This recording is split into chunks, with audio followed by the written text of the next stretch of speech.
Electrocast.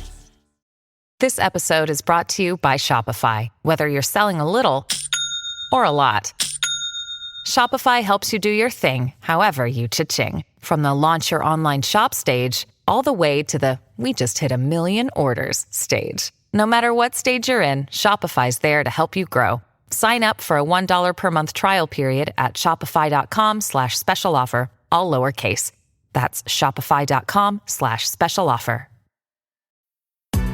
Sephora stores are everywhere you are. So just pop in when you need a brown lip to match your 90s playlist. A confidence boost before your interview? Or a last-minute gift for mom's birthday. There's always a Sephora near you. Just pop in. Use our store locator to find your local Sephora or Sephora at Kohl's. There's a change happening in the way we live, the way we work, the way we spend our money and make our decisions. We are evolving to be more conscious in our actions in a way that serves the world and makes it a better place. Welcome to the Ethical Evolution. The Ethical Evolution podcast is brought to you by Ethical Change Agency. I'm Bindi, I'm the founder, and my mission is to help ethical entrepreneurs and holistic healers to find their voice through spiritual coaching and podcasting. I'm honoured to bring you the stories of those who create change through healing, kindness, innovation, purpose, and spirit. Understanding that to create collective change, we need to be the change. It all begins with us. Mervyn Reid-Nelson is the founder of You at Yours, an emotionally sustainable photography studio. Breaking free from filters and Photoshop, Mervyn empowers individuals to embrace their natural beauty, conquer fears, and defy self-doubt through authentic photography. With over 600 transformative shoots, his passion for facilitating a safe space encourages the true essence of his subjects to come forward and be encapsulated, creating an undeniable and life-changing impact. I absolutely love this conversation with Mervyn as we shared a special moment, sharing the stories of how he captures a moment in time, changing perspectives to be free of judgment and fueled by freedom. Welcome, Mervyn, to the Ethical Evolution. Hello, Bindi. How are you? I am doing well. Now, you're joining us all the way from London in the UK. For those people who don't know what you do and who you are, can you go ahead and tell us? Sure. So my name's Mervyn and I run You at Yours, which is a body confidence photography studio. Now, I have to sort of add to the end of that what that means because a lot of people are like, I don't get it, right? So what it means is ultimately it's a space where people are able to be themselves. Most of us love photos of ourselves when we're not aware that someone's taking a picture. And so the space creates safety, comfort, and confidence effectively. And then we capture that. So we get to show the rest of the world what you look like when you're not so focused on what you're looking like. In a nutshell, it's a lot more complex than that, but that's effectively it. It's learning to love who you are today. There is no filters, no Photoshop. It's really about self-acceptance and I guess a sense of body neutrality as well. You know, just here's where I am. This is who I am. Let me see if I can leapfrog from here instead of trying to adapt and change and mold and fit into what society expects me to be. And what you do is, it's pretty unique. I know a lot of photographers and it's pretty unique in what you do. How did you get into it? Because, I mean, like, I've looked at some of your portfolio, which is incredible, by the way. And we're not talking just, your headshot kind of stuff. We're talking like full-blown kind of boudoir shoots and stuff like that. How did you get into it? Sure. So, I mean, I don't know what you guys are like down there in Australia, but here, like, we're very self-deprecative. It's culturally, we put ourselves down a lot. Yep. Right? And so, which is by and large, everyone's the same, except when you're a photographer, especially at weddings and events and as such, people will tell you quite easily to your face, their insecurities, and it's a defense mechanism. They're basically saying, oh, mate, you want to stand back to get me in that lens because of how large I am and, and so on, right? and they're preempting what they think you're thinking about them by saying it first. It's a defense mechanism. So you hear that 50 times in a wedding or an event, and you're there trying, no, don't say that about yourself. I'm going to show you how amazing you are.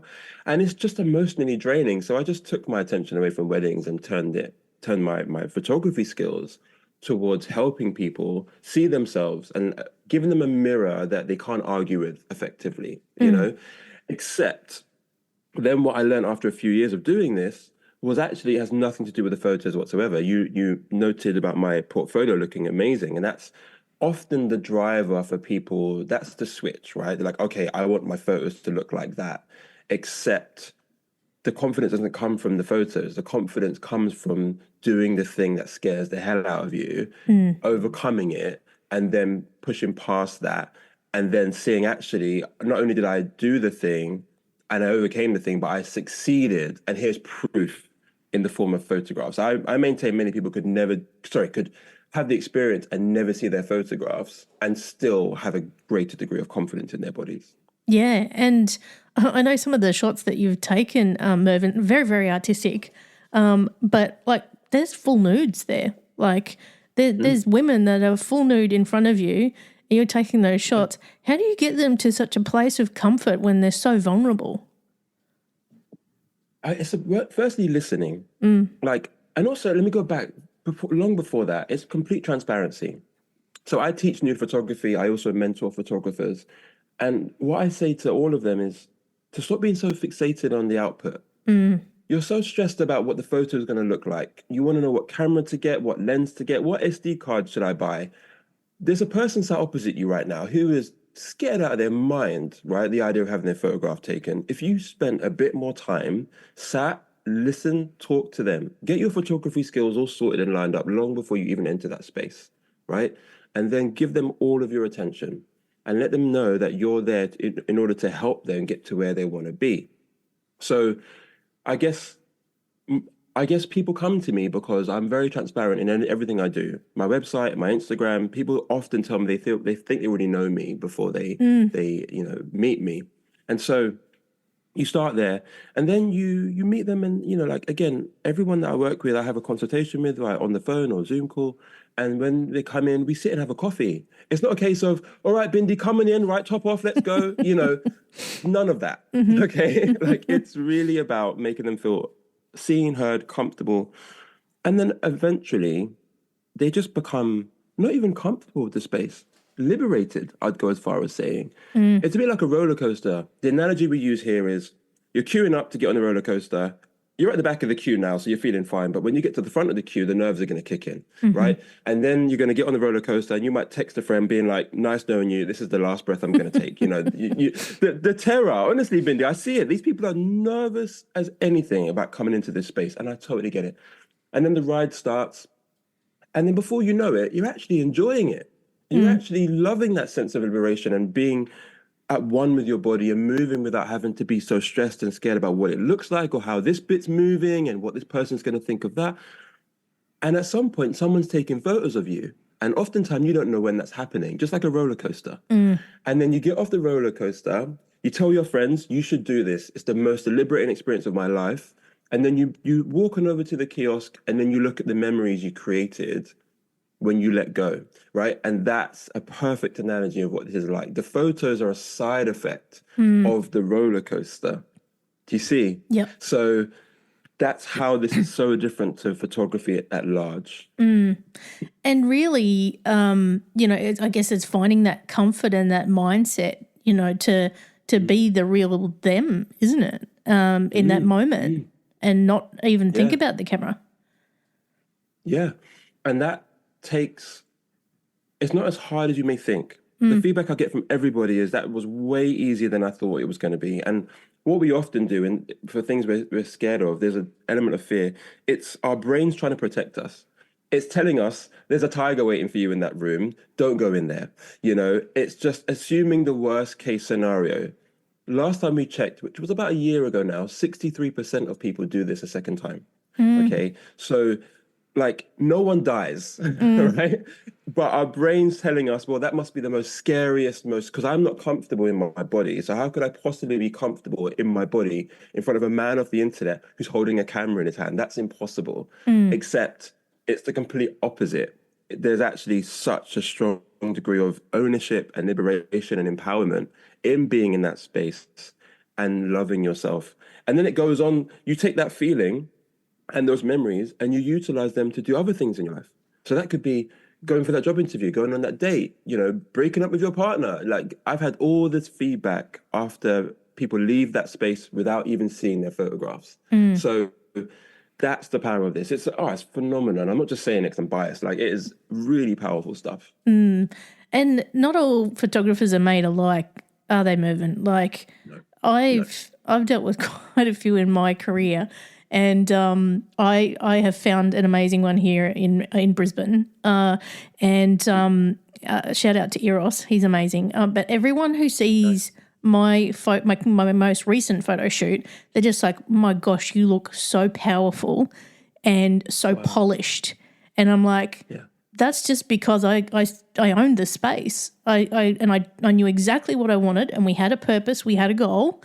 And some photographers have this, I don't know, it's this knack of really capturing the spark in someone, their spirit. And it looks like you can do that too, like that moment when you said people let go and the real them shines through. And the other people that I've gone on to recommend this photographer to have had the same result. Like, they just absolutely shine. Like, and that could be boring corporate photo shoots, but they still absolutely shine. And it's just this skill, isn't it, that people can pull that light out of someone. Yeah. I think it comes from being a people person first. I think, and that's something that you can teach, but if you have it innately, then it's a lot easier for you to do your job. I'm a people person first, photographer second. So for example, this year, what we're introducing is, once you've had your session, in whatever capacity that is, because it doesn't have to be nude, it can be anything you want. But because we're talking about body confidence, if you said to me, okay, I'm massively insecure about my tummy, and then you came in wearing this huge baggy jumper, I'm going to say, okay, how are we going to challenge this and get you to love your tummy, right? So we do challenge a little bit to sort of have a degree of exposure, so to speak, for you to get to love that thing. But ultimately, at large, you can wear anything you want. Now, what we're doing this year is offering people the chance so that at the end of their session, when they're high as a kite, then we tell them to go and put their corporate gear back on, or wear a nice outfit if they want to get some photos for their dating profile, because that's where you get the sparkle in their eye. That's where you can't fake that, And, whenever I do talks or keynotes or even sometimes podcasts, people want the hack. Mervyn, tell us how we can look good on camera. Yeah. Right? And they just want the quick and easy fix. I don't know what you want me to say to, several 100,000 people at large, that there's this one size fits all pose that we all, it doesn't work that way. There is no hack. The hack is really start from an internal space. If you want to look confident in a photograph, think about a time when you last felt confident. Yeah. See if you can replay that feeling when your boss said, well done for that presentation, or, you climbed a mountain, for example. Like there's lots that you've overcome, greater than a photo shoot half naked, I might add, that you can utilize as a source of fuel for such moments. And that could be happiness, I could go on a day about it, but you get the point I'm making. Yeah. And I love that you mentioned dating shots there, because my Lord, does the world need some help with that, can I just say. I agree.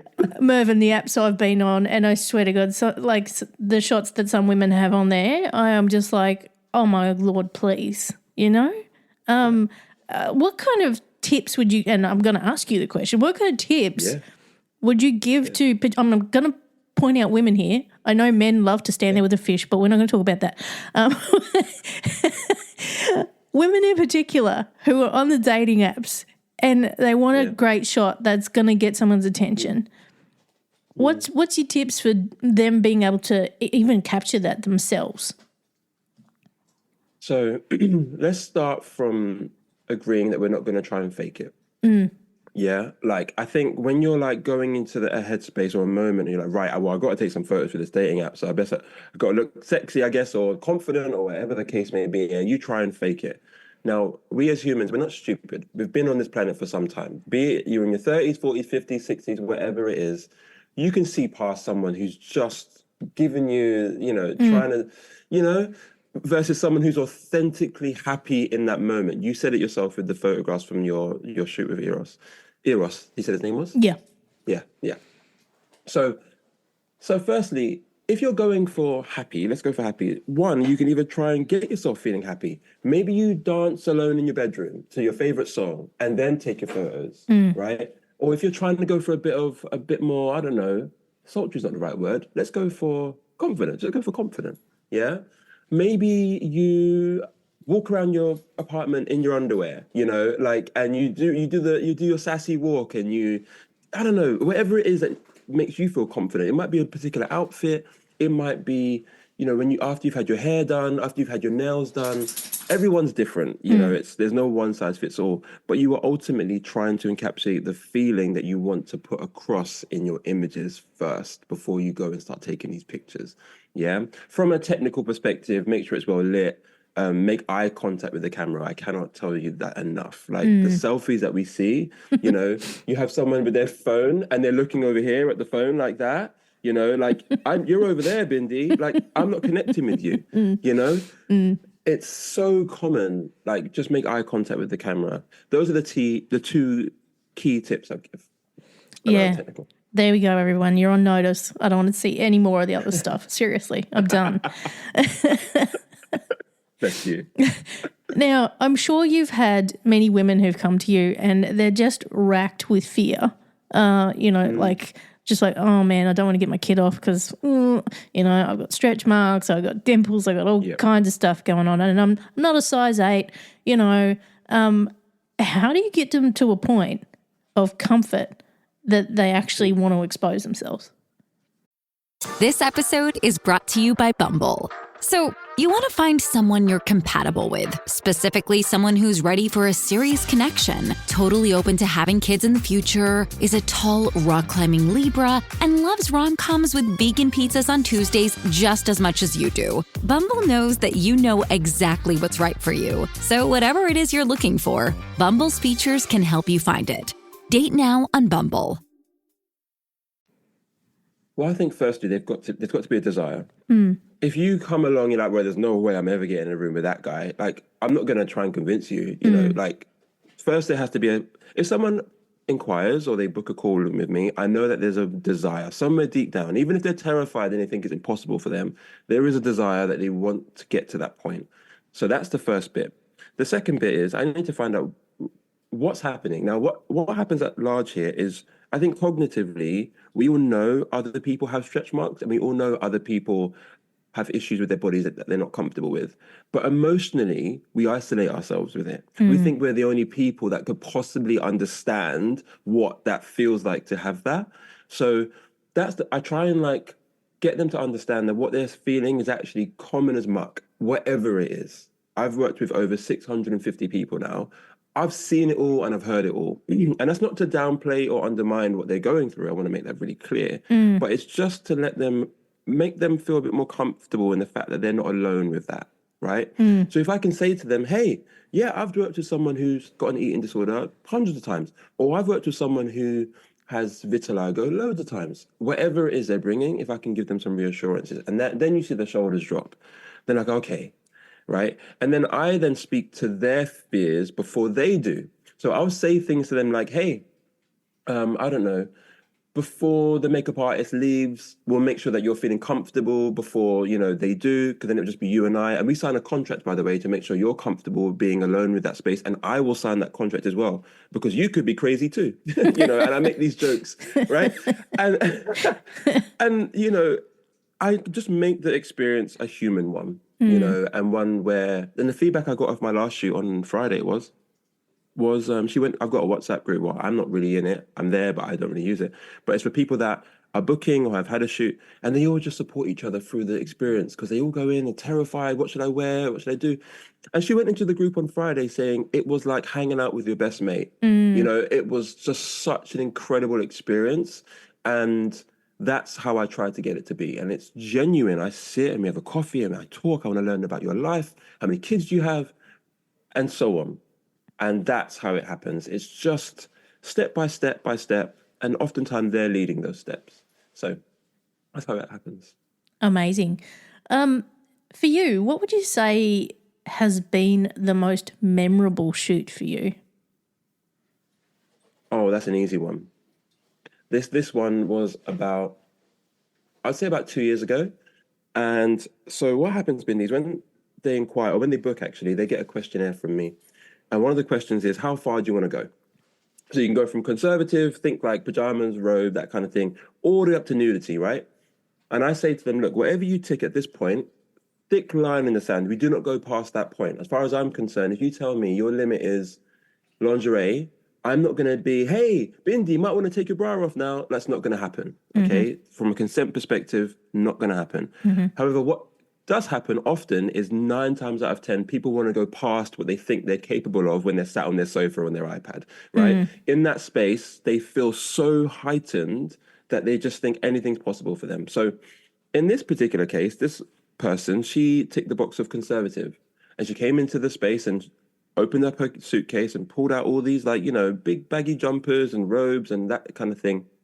She said, you're not going to get any skin out of me, which I was completely fine with. Don't need it. By the end of the session, she was doing star jumps, butt naked, right? And her boobs were clapping in the air like that. It was the most amazing thing to witness. And not just because of the star jumps. I mean, it was the transition.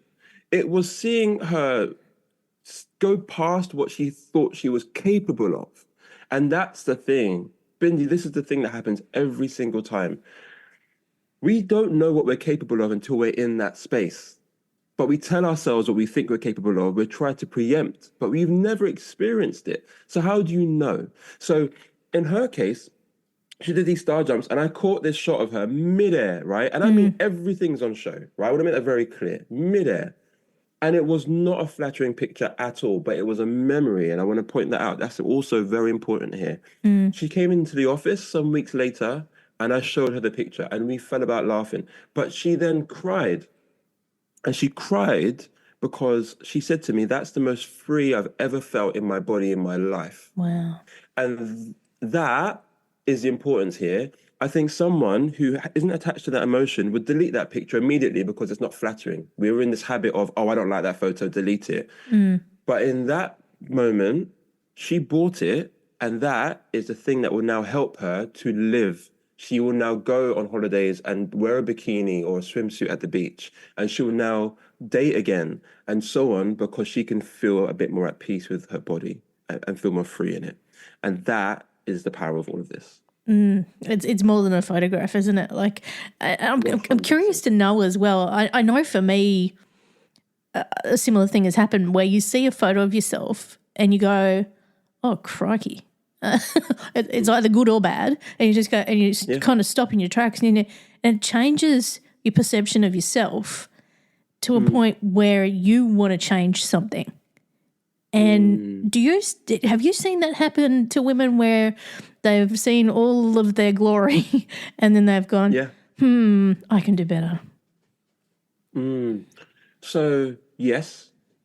And what I try to preempt for anyone that comes to see the photos is that it can go both ways. It's important that you know that this moment, this millisecond in time, whilst you can either celebrate it or you can loathe it, it is a millisecond in time. Let's be clear on that. It is not a representation of who you are in the world because there are billions of milliseconds and this one does not represent your entire life, right? Let's be clear on that. The other thing I like to do is a little game where I effectively write out some sums. Let's see if we can imagine this. I write out 1 + 1 = 2. Okay, see if you can do this in your mind, Bindi, okay? 1 + 1 = 2. 2 + 2 = 4. 3 + 3 = 6. 4 + 4 = 8. 5 plus 5 equals 12. And I write this down on a piece of paper and I say, right, have a look at this. What stands out here? And everyone, like clockwork, tells me the last one's wrong, right? Which is the right answer. But not a single person, Bindi, tells me the first 4 are correct. Yep. We always look at the flaws. We have negativity bias. Yeah. When we're looking at a photograph or looking in the mirror, all we're looking for is the thing that is wrong, the imperfections. We bypass 80% of all that is totally fine on average, and we just hone in, and then we think that percentage is the representation of our entire lives. Boy, are we skewed. Wow. And the other thing I'm curious about for you, Instagram and things like Pinterest and the impact that they've had in our conditioning to the way we think we should look. I know there's a trend going around here in Australia at the moment. I'm not sure if it's anywhere else, but young schoolgirls are like heavily into skincare to the point where it's actually damaging their skin because they see it on TikTok or Instagram or whatever. But the filters, they're this, this umbrella over our reality. And for some part of our mind and our perception, we think, yeah, that's how I look. And then they put it out on the socials and they go, look how hot I am. When it's a filter. You were saying you don't use Photoshop or anything like that. Like that, there's so much conditioning that these filters and things have done to us, isn't there? Yeah. It's a scary thing to let go of it. It's a bit like a cloak, isn't it? Like a sort of invisibility cloak. It's like you get in the world to see you in a way that you get to determine. It's a pandemic as such, and I don't want to overplay that word, but it is from a beauty perspective because, there are studies that have been proven, it's been proven where teenagers don't recognize themselves in the mirror because of how frequently they see themselves filtered. And that is terrifying. I don't know what the answer is when it comes to that age group and that generation, if I'm honest. I think there needs to be some sort of, and there are regulations actually being in play in certain countries around what's being put out there. And if there's filters, they now have to say, there's now a little stamp or something on the picture or the video to say there's a filter applied here. I doubt that's going to make much difference to a 13-year-old or 14-year-old who's going to say, well, I'm not going to use that filter then. I think they still will. And I actually don't know the answer. I'm not a professional in that particular space. What I will say is, at large, all of us, adults and teenagers alike, we have a responsibility as to what we consume. So I have gone into, spaces, corporations, done keynotes, and people have said, social media is the problem. I'm like, well, who forced you to follow Kim Kardashian? Did someone take your hand and make you hit that follow button? Right? Let's have some responsibility here. Like, if it's bad for you, don't consume it. We know that. It's the same with our diet. It's the same with the things we watch on TV. If you can feel it's having a negative impact, what are you going to do about it? So let's start there. Yes, regulations and legislations, absolutely. But let's not fall back on the powers at large to help us, to sort us out. We can do that ourselves. That's my thought around it. And look, also, being really honest, age and experience. I had a woman who, for her 40th birthday, went and had a photo shoot, and she put this big photo up on her wall of her, and she loved it, but she said she was photoshopped to hell and back, and she said she loved it, but as she grew a little bit older, she came to resent it because she realized that's not me. And then for her 50th birthday, she booked me 10 years later, and then she replaced it with a photo of her, which was her authentic self. So I think there's something in, just having to go through some of these phases. I think there's something in that. I would like to think that most people are phased. And, I love the fact that you don't Photoshop the hell out of things. And also my photographer doesn't either. I remember I was so eager to see, the shots, and I said to him, look, can you just, send me a couple so I can see how it went? And whilst he was showing me stuff on the camera, that afternoon he's sending me stuff and he hadn't even touched it up yet. And I was like, well, do these even need touching up? Like, you know, and so really, because we had this joke during it, again, I'm a little bit self-deprecating to a point where I said, okay, well, got any tips for me to get rid of the chicken neck? And anyway, it's there in all its glory in some of the photos, and you know what? I don't care. I really don't care. Yeah. And he helped me embrace that. But it's just like standing in your truth and your power in that moment. That's what other people see. Oh, no one's like, hey, they don't see this part of your body and then decide to not be friends with you because of it. You know, like, or, you know, and again, like, it's a beautiful thing. People come in here and see their images, and they're more terrified, Bindi, about coming in to see their images than the session. I want to make that very clear. They are more nervous about seeing the photographs. And we go through tons of tissue. Look, I'm showing you some tissue here, right? Loads of the stuff because they just can't believe it's possible. And the beauty of it is not just how great the photos are. The beauty of it is that they're not seeing the insecurity. They can see their confidence. They're like, oh my God, look how confident I look. And I say, oh, so you haven't noticed that insecurity that you said you were terrified of being shown on camera? And they're like, oh my goodness, you can see it in the photo. I'm like, yes, you can. And it is also possible that you can love it. Like, that is where we turn a corner. And that's the most beautiful part of this work. It's that. Oh. And really, a lot of this stuff comes from our own self-judgment, doesn't it? Like, again, back to conditioning, but our own self-judgment, you know, like when you were saying before, you know, everybody has got stretch marks, whether they want to admit it or not, unless you're, you know, bloody perfect. I'd love to meet you. But, you know, we are human. We are unique. There's no one like us, and that's our superpower. And the moment we realise that, like, we just got to accept it. You know, this is the only one body we're given, right? Totally. I always say, you know, we think that the most confident people are the ones who have a perfect body, whatever that looks like, or they can wear the red dress, or the ones who are the loudest in the party. I've met hundreds and hundreds of people and worked with, like, I can't even tell you.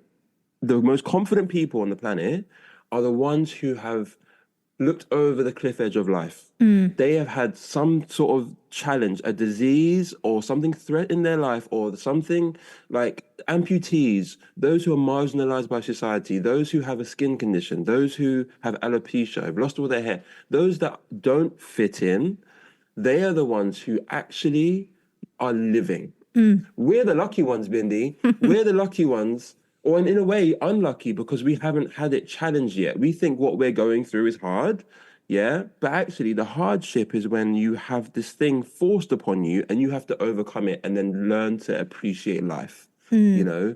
We have it easy, you know? And in comparison, Do you see know, what I'm saying? Yeah. Yeah. The most perfect people that we see, you know, I don't want to pinpoint the Kardashians or anybody like that, but, you know, I've sat down with many people who walk the red carpets of Hollywood, and I know that they're, you know, like absolutely killing themselves with anxiety over how they look every single second, you know? Yeah. And they're putting this picture out to the world that they're perfect. Meanwhile, they're off in the corner crying. It's, you know, it's just not what it seems. I totally agree. I totally agree. The people that have the body type or have the looks that we associate with confidence are the least confident. Like every time, consistently, the least confident that I get to meet.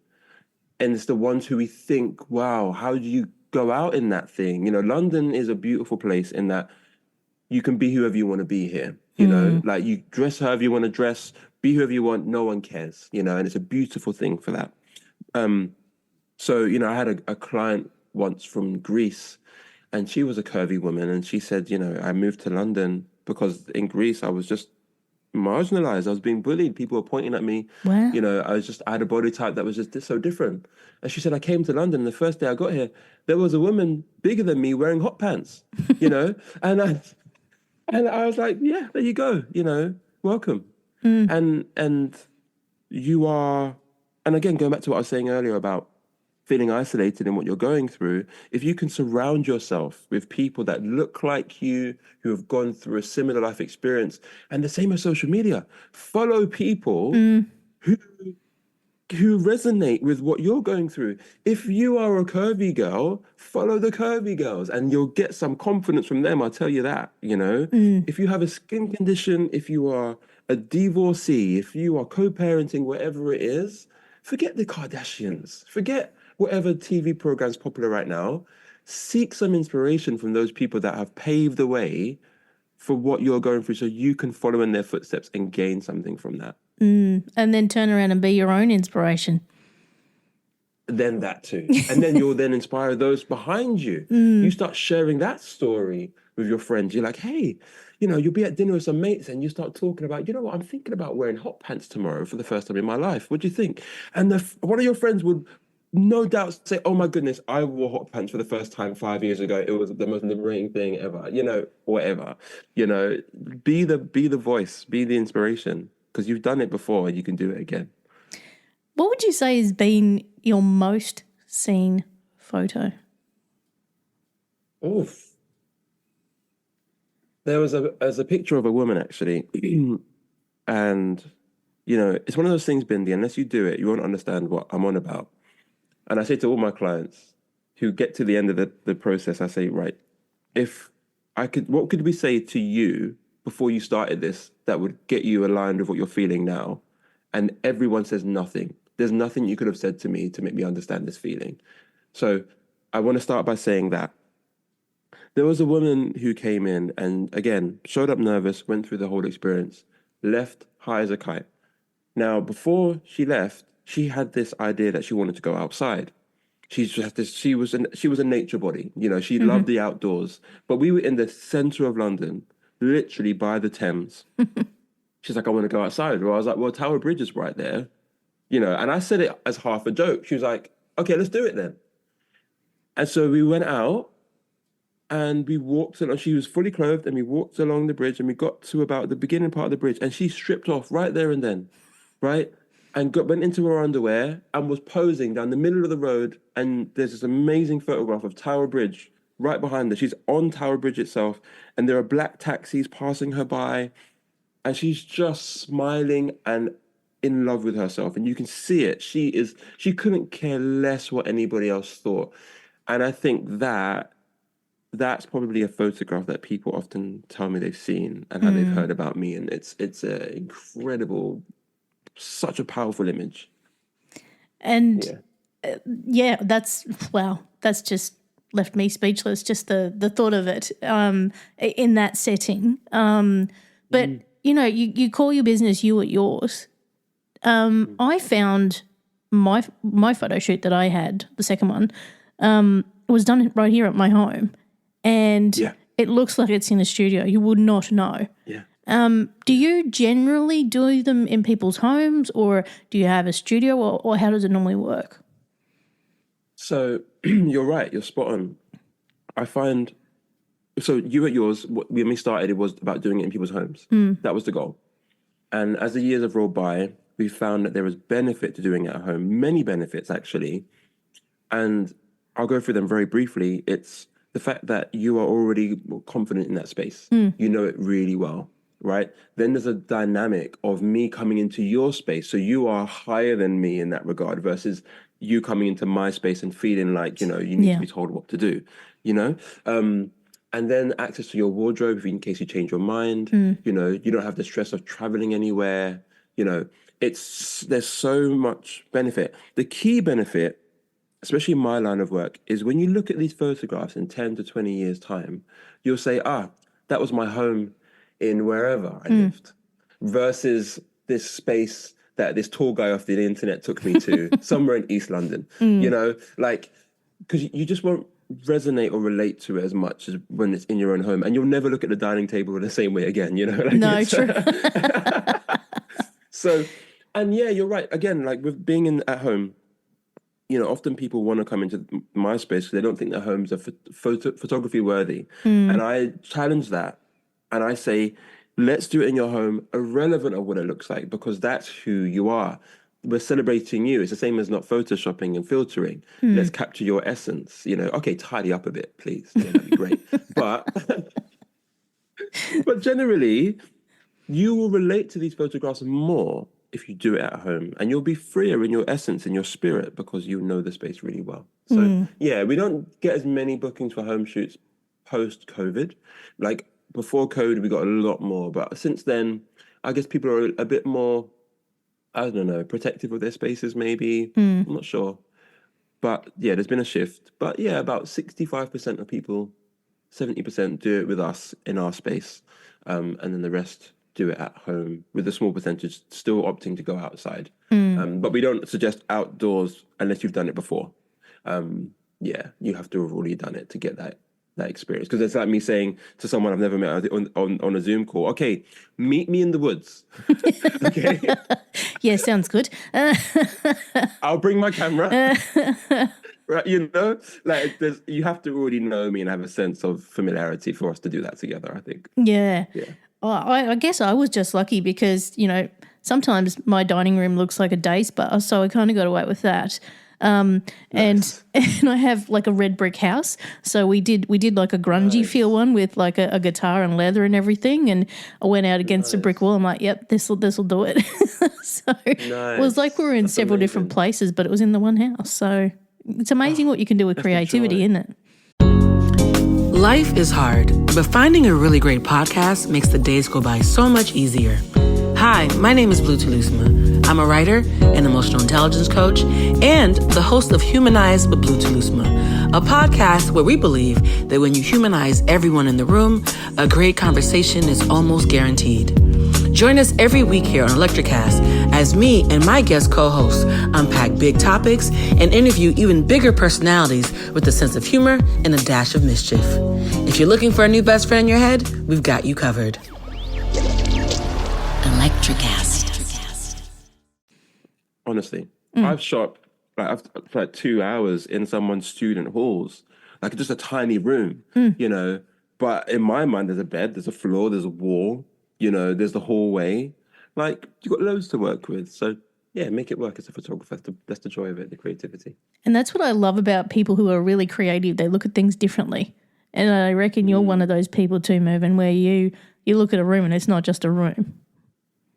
Oh, no, there's photos everywhere. You'll get tired of it with being a photographer because everywhere's a photo opportunity. Yeah. And you just have to learn to just not get any sort of FOMO because you can't, Just walking down the street like, oh my goodness, that would be a great place for photos. I have a folder in my phone where I take a photo of a place. If I come across it, I'm coming back here. I'm coming back here, I love that. Right. Yeah.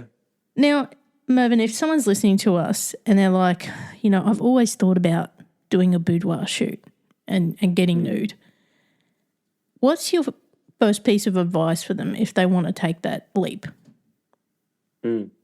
Great question. The first thing I'd say is wherever you are in the world, even if it's not me, you want to really make sure that person is really invested in you and your journey and your safety. Actually, safety is a key one. If they're happy to just take your money and tell you where to show up and you get your kit off and you take some pictures, yes, you'll get some photos of your ass up in the air. Good for you. But you won't connect with those images. It would just be a matter of, okay, Susan, turn your head like this, put your right hand like that, shift like this, snap, snap, snap, here are your photographs. If that's all you want, go for it. But if you want an experience, that person needs to be finding out who you are, where you're from, why do you want to do this, right?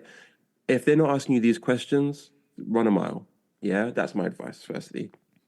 Also then think, for yourself, why do you want to do it? Are you looking to get photographs for validation purposes? Is this for a partner? Are you trying to get some photos for Instagram? If those are the factors, again, I would advise you don't.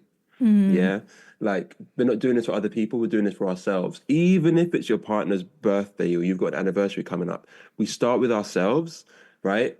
They will benefit as a side effect of us celebrating ourselves. I promise. Yeah. But if you're doing it because you want to learn to love your body, you want to celebrate where you're at now in your body today, because I know for a fact, if you looked at a photograph of yourself 10 years ago, you would have wished you looked like that now. Yeah, and back then you weren't happy. Yeah. So let's stop that cycle.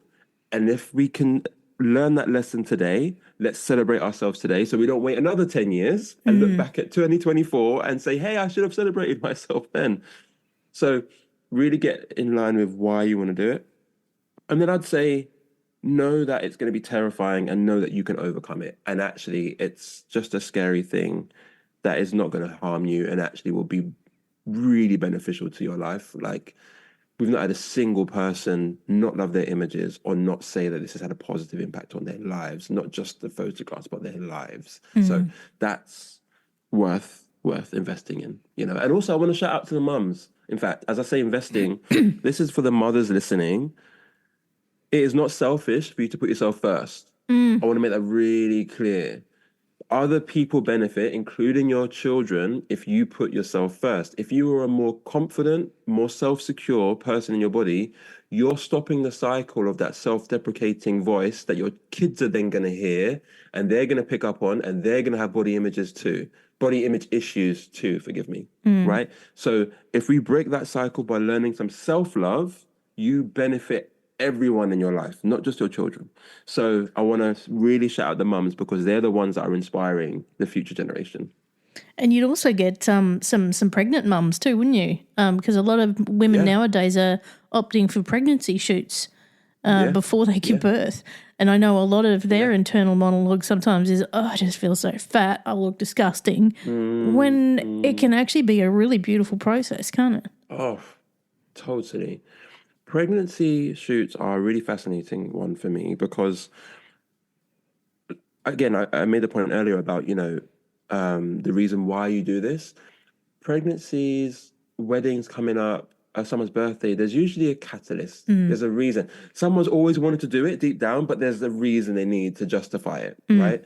Now, pregnancy is an interesting one because what people want to do is they want to hide behind the belly. They want it to be all about this unborn baby, and they're standing there holding their stomach, and it's lovely and it's beautiful, except my job is to empower the person, the human, the woman. You're becoming a mother, and that's something we can celebrate, but we also need to make sure we don't lose yourself in that process. That's an easy thing. Mothers will tell you all over the place how it's so easy to lose yourself to motherhood. My job is to celebrate you, the woman. So when you come in, we're going to see the bump. You can't hide it, right? There's going to be a bump there. But let's celebrate you in your body in this moment in your life, right? As you, the person, not the expectant mother. Yeah? Again, that's a side effect. So, you know, I've had people come in and they're fearful of losing themselves. They don't want to lose their sexuality. They don't want to lose their femininity, terrified of losing themselves. So my job is to encapsulate that, to remind them that whether you have a tummy that's got a baby brewing in it or not, you are still this phenomenal person, you know, and that's the goal. So I kind of come at it a bit differently, you know. I know I'm a bit different in that regard, but I think when you niche down and you call out to the people that you want to serve, they will find you. So I'm very resolute in that. You know, if you want the ethereal shots of you holding the stomach and everything's about the stomach, I'm not the guy for you. Yeah. That's okay. You know, what I want is you smiling, dancing, laughing, or being extremely erotic if that's what you so choose. Even if you're pregnant, that's okay. You know, we're celebrating you as who you are. That's fine. So yeah, that's my stance. What an amazing human you are, Mervyn. Thank you, Bindi.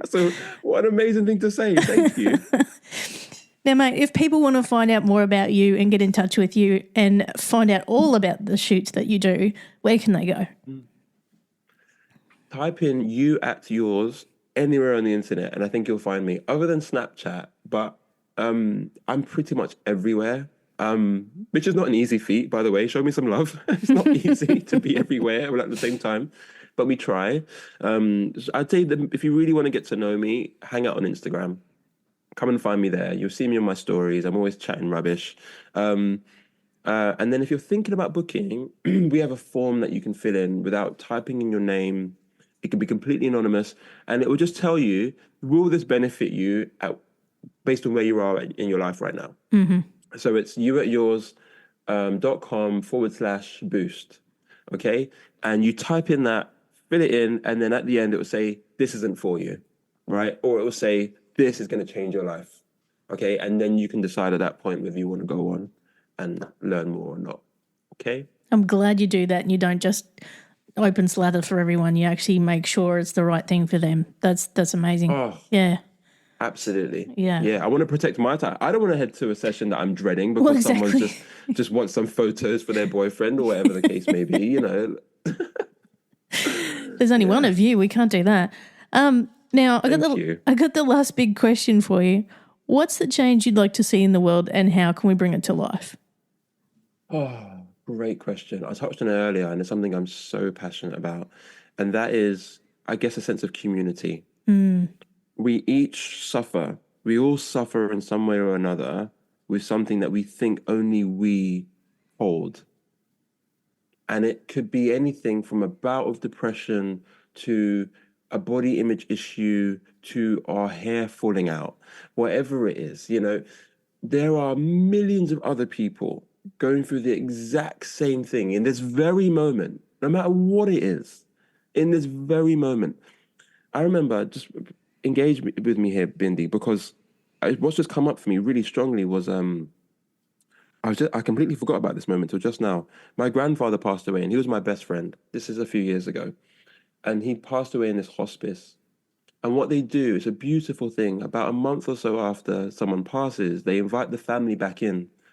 And you can bring a photograph and you can light a candle. And you can share a story or two about this individual that you may have lost. And I saw these people. I had no intention of stepping up and sharing. I just wanted to be in the room and listen to stories. And I watched these people who were grieving. They had this loss, holes in their heart, one after the other. And I felt compelled, because my grandfather would have done this, and I felt compelled, and I did it. I was so brave. I stood up in this room, and I said, hey, my grandfather would have been really proud of me for doing this. And I said to everybody in that space, I said, hey, is it possible for us to each, in this room, acknowledge that there are other people in this space who are going through the same thing as us right now? Let's all meet afterwards and sit and have a coffee and see if we can help each other with our grieving. Let's see if we can actually unite in this feeling so we don't feel alone with that, you know? That's the thing, Bindi. That's the thing I want for us all, to just be a little bit braver and say to our fellow man, hey, I'm suffering with this thing. Help me. That's a bit of a theme that I've seen through the show, you know, that we do have unity in our loss and in our struggle. And that's just another example. We're all one and we're all unique but yet the same. Yeah. Mervyn, you've been an absolute delight. Thank you so much for being a part of the Ethical Evolution. Thank you for having me, Bindi. What a great conversation. I really appreciate you shining a light on what I do and just, trusting me to even be here. You're amazing. Thanks for listening to the Ethical Evolution podcast. If you're ready to be the change and would love to work with me on finding your voice through spiritual coaching or creating your own podcast with impact, visit ethicalchangeagency.com. If you're enjoying the show, please subscribe to the YouTube channel. It's growing every day with great content and highlights you may not have heard on the podcast. In addition, please subscribe to the podcast on Spotify or Apple, and why not leave a 5-star review? If you're not following me on social media, you can find me at Ethical Change Agency on Instagram, LinkedIn, Facebook and YouTube, and at DJ Bindi on TikTok and Instagram. If you're interested in diving deeper into the ethical evolution with me, I've created a membership program that allows me to bring you more in-depth exclusive content without relying on paid ads. My goal is to deliver members way more value than the cost of the subscription. Benefits include Ask Me Anything episodes. I've interviewed hundreds of people from around the world, so imagine what you could ask. Access exclusive bonus content only for members that focuses on the downloads I get through my conversations that include actionable tips. Support Ethical Change Agency and the Ethical Evolution podcast on its mission to amplify change makers who make the world a better place. Access to global connections who can help you make greater impact in the world. Meditate with me and discounted spiritual coaching or podcast consulting with me at 15% off. That value alone pays for your membership. For only $7 a month or $70 a year, you can access all these benefits of an Ethical Evolution Emergence membership. If you want to learn more and access these benefits, head on over to ethicalchangeagency.com. Welcome to Ringside with Ray and Prince. My name is Ray Leonard Jr. Oh, is that the shit? No, that's just my dad. My name is Prince Daniels Jr. Daniels again with a big hole. Touchdown. On this show, we come to humanize Athletes, entertainers, business executives. We're going to see what makes them tick. Tuesdays, 10 a.m. Pacific time on Spotify, Apple, Amazon, and wherever you get your podcasts. We'll see you there. Peace and power. Electricast. Hey there, I'm DC. I host the Rock Podcast, Back to the Arena, The Interviews. It's about a 30-minute podcast where I talk one-on-one with a band who has released new music. You can find us on all the best podcast sites like Spotify, Apple, Google, iHeartRadio, and more. If you're a rock fan like me, subscribe today to Back to the Arena, The Interviews. Electricast. Electricast.